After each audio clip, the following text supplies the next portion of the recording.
Nasiyahan tayo nitong nakaraan dahil nagkasundo na ang Estados Unidos at Iran na magtigil putukan matapos ang lagpas isang buwan na palitan ng missiles at drones ng magkabilang panig at pansamantala ding binuksan ang Strait of Hormuz ng Iranian government.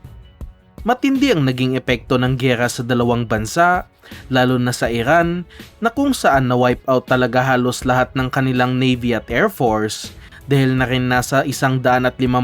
fighter jets at bombers ang pinadala ng Amerika upang atakihin ang kalupaan ng Iran. Pagdating naman sa Amerika, umabot na sa $26 billion ang kanilang ginasto sa giyera na ito dahil na rin sa napakaraming military assets na kanilang ipinadala sa Middle East at halos magkaubusan na ito ng stocks ng missiles at bomba. Ngunit sa bagong balita na ating nakalap, isang linggo pa lamang ang nakakalipas simula ng magtigil putukan, ay mukhang magkakasagupaan na naman ang Iran at Amerika matapos pumalpak ang negosasyon ng dalawang bansa upang matigil na talaga ang giyera at mukhang ginamit ng Amerika ang ceasefire upang mag-reload ng kanilang missiles at bomba.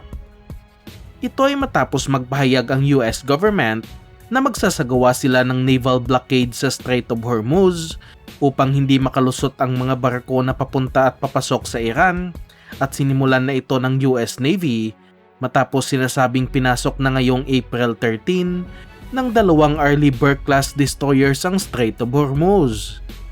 Dalawang destroyers na USS Frank E. Peterson at USS Michael Murphy ang unang pumasok upang tanggalin ang mga sea mines sa naturang katubigan dahil kahit ang Iran ay hindi na alam kung saan nila nilagay ang mga sea mines at napakadelikado dumaan sa Strait of Hormuz kapag hindi tinanggal ang mga ito. At kapag natanggal na nga ang mga ito, dito na papasok ang tatlong carrier strike groups ng Amerika dahil hindi naman kakayanin ng dalawang destroyers lamang na harangan ang buong Strait of Hormuz, kaya napakalaking armada talaga ang ipinadala ng Amerika upang harapin ang Iran.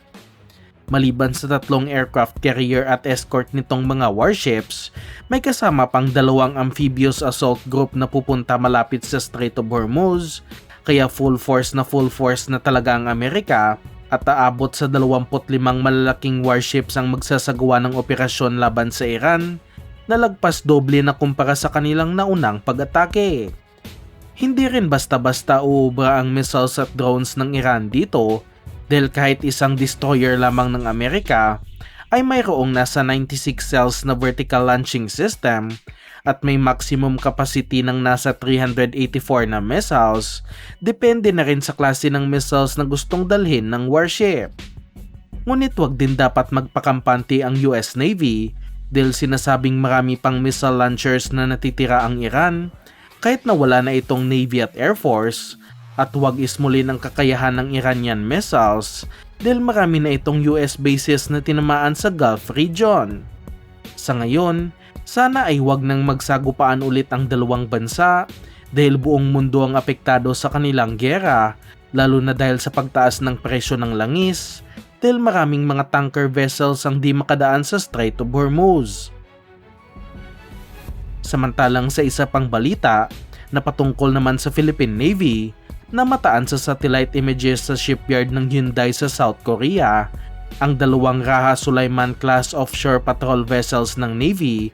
na kung saan isa dito ay hinanda na para sa pag-deliver nito sa Pilipinas, samantalang ang isa naman ay malapit na rin matapos ang construction. Makikita kung gaano kabilis ang Hyundai sa paggawa ng warships para sa ating bansa, kaya walang humpay ang patuloy na pag-order ng Philippine Navy mula sa kanila at hindi rin ganun kamahalan ng presyo ng kanilang mga ino-offer na warships. Timing na malapit nang may deliver ang pangalawang Raha Sulaiman dahil sa kailangan natin ito sa pagpapatrolya sa West Philippine Sea at matatandaan rin na pinaplano ding lagyan ito ng mga missiles, kaya hindi lang ito hanggang patrolya lamang kung matutuloy ang plano.